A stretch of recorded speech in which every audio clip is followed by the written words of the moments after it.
What's up, everyone?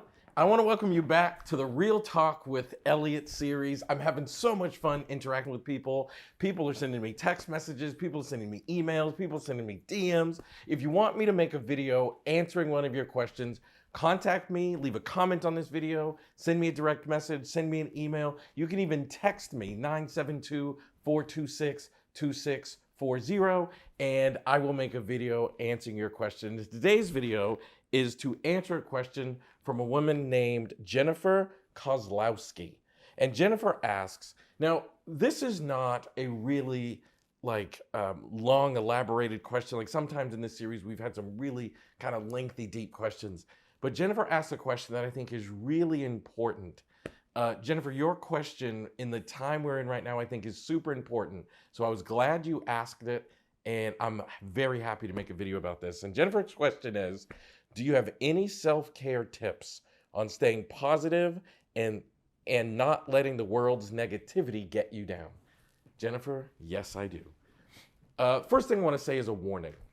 When we talk about self-care, we often think of that synonymous with like a vacation, right? Like I need self-care, so I'm gonna go spend a week in Jamaica, or I need self-care, so I'm gonna go spend a week with the love of my life, or I need self-care, so I'm just gonna sit and cuddle on the couch with my dog and watch, whatever binge television show I'm watching.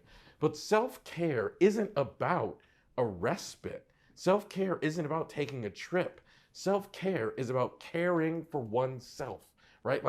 Like body care isn't like I live my life however I want and then I eat salad for a week, right? Like self-care is actually caring for the self.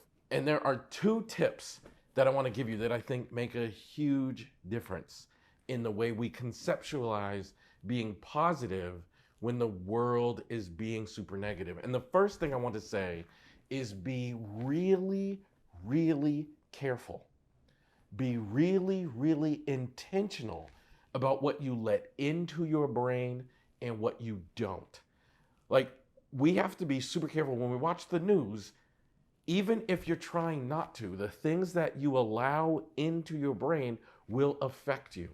And when you turn on the news, you're just going to see tons of negative things, Jennifer. So you have to be really, really careful. So I am someone who protects my positive mindset like really, really stringently. It's really important to me. My mindset is really important to me, and the things I do to keep myself in a positive frame, the things I do to keep my positive energy up, I do with intentionality. And so I'm going to tell you a really quick thing. When I was in graduate, maybe before grad school, around the time I graduated from college, my undergrad, that's when 9/11 happened, which of course were the attacks on New York City's Twin Towers. And I noticed that in the days after 9/11, the news was really provoking me because that's what everything was about. And it was really, really triggering. And I decided to stop watching the news. And that was over 20 years ago. And I still do not watch the news. And if you ask me, like, what do I do that keeps my positive energy high and keeps my mindset high? I am very careful on what I expose my brain to and what I don't. Now it's not foolproof.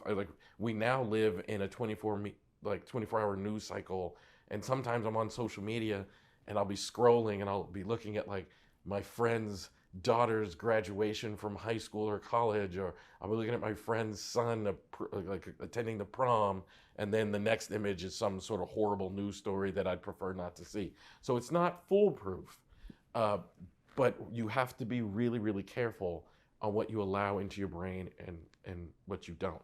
The second thing I'll tell you is when negative content enters into your brain, I want you to find the compassion.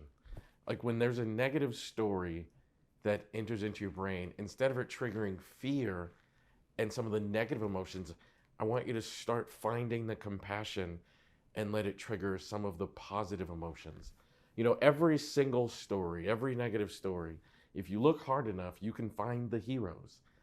And when you find the heroes and the heroic actions, it triggers your compassion and allows you to stay in a much more positive mind frame. So I want you to take care of yourself, but I don't want you thinking of self-care as a vacation or a trip or like going to the mall shopping, and definitely not like going to the bar, drinking, that sort of thing. Self-care is about caring for the self.